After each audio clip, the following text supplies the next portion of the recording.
Hello বন্ধুরা, কেমন আছো তোমরা সবাই? আশা করি সবাই খুব ভালো আছো। আমিও খুব ভালো আছি।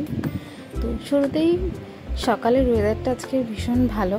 বাইরে এসে দেখছি একদম ঝলমলে রোদ্দুর, বেশ সুন্দর। ঘুম থেকে উঠেই আমি ফুল পেরে নিলাম পুজো দেওয়ার জন্য, কেননা সকাল সকাল আজকে ফুল পাড়ার জন্য বাড়িতে কেউ ছিল না। বাবা রোজ ফুলটা পেরে দেয়, আজকে আর ফুল পাড়ার জন্য কেউ ছিল না। তো ফুল টুল পেরে আমি ফ্রেশ হয়ে ব্রাশ করতে চলে এসেছিলাম। তো ব্রাশ টাশ করে মুখ ধুয়ে নিয়ে আজকে বাইরের ওয়েদারটা তোমাদের দেখাই চলো। এই যে বাইরে একটা ছোট্ট ফুলের বাগান করেছি বাড়ির গেটের সামনে। বাবা আবার এখানে বেড়া দিয়ে দিয়েছে, নয়নতারা আর এখানে সন্ধে মালতী ফোটে। আর এখন কেউ ফুল তুলছে না অম্বুবাচী বলে, আর জন্য ফুলটা দেখতে পাচ্ছ তোমরা, ভীষণ ভালো লাগে দেখতে। ঘুম থেকে উঠে আমি ফুলটা দেখি। এদিকে তো বরমশাই আজকে চিকেন নিয়ে এসছে, বলেছিলাম চিকেনের মেটে স্টমাক খাবো। তো অনেক দিন ছোটোবেলা থেকে না লেগ খেতে খুব ভালোবাসে। চিকেনের এই লেগগুলো খুব নরম হয়, খেতে ভীষণ ভালো লাগে। আমার মতো কারা তোমরা এরকম চিকেনের লেগ খেতে ভালোবাসো অবশ্যই কিন্তু কমেন্টসে জানাবে। তো এই দেখো মোটামুটি বাজার আজকে এসেই গেছে। আর এই যে আমি পরিষ্কার করে নিয়েছি, নেব আস্তে আস্তে করে এই সমস্ত মাংসটাকে ধুয়ে নেব। ওদিকে আমার ছেলে আর ওর দাদু মিলে রসুন ছাড়িয়ে দিচ্ছিল ডাইনিংয়ে বসে। তো আমি মশলাটা করে মোটামুটি মিক্সিতে রেডি করে রেখে দিয়েছিলাম। তো সানডে তো চিকেন হবেই, সানডে মানেই চিকেন। তো আমাদের মতো আপনাদেরও হয়তো বাড়িতে চিকেনই হয় সানডেতে, কেননা বাঙালির সানডেটা মাংস। এই যা দেখুন জলের মধ্যেই তেল দিয়ে দিয়েছি, দেখেছেন তাড়াহুড়ো করে রান্না করতে করতে। হ্যাঁ, যেটা বলছিলাম, তো বাঙালিদের চিকেন ছাড়া সানডেটা জমে না। আর এই যে আমি চলে এসেছি রান্নাঘরে দুপুরের রান্নাটা করে ফেলতে।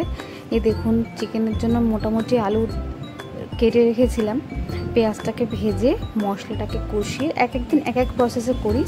আজকে আর চিকেনের নুন হলুদটা আমি মাখিয়ে রাখিনি, জানেন তো। মোটামুটি ওই কড়াইতেই কষিয়ে মাংসটাকে ডাইরেক্টলি ঢেলে দিয়েছিলাম। মেটে স্টমাক, এর মধ্যে গলা ছিল। আজকে তো মুরগির এই যে বডি পার্টসগুলো হয় সেটাই রান্না করেছিলাম। এক একদিন খুব ইচ্ছে করে যে মাংসটা আর খাবো না, এইগুলোই খাবো। এগুলো দিয়ে কষা কষা দিয়ে গরম গরম ভাত, রুটি, পরোটা সব কিছুই খেতে খুব সুন্দর লাগে, ভালো লাগে। তো ওটাই আজকে বানিয়েছিলাম। আর রান্না করতে করতে যে বাকি কাজকর্মগুলো থাকে সেটাও তো করতে হবে। তো এইদিকে আমি বাসনটা ধুয়ে নিচ্ছিলাম।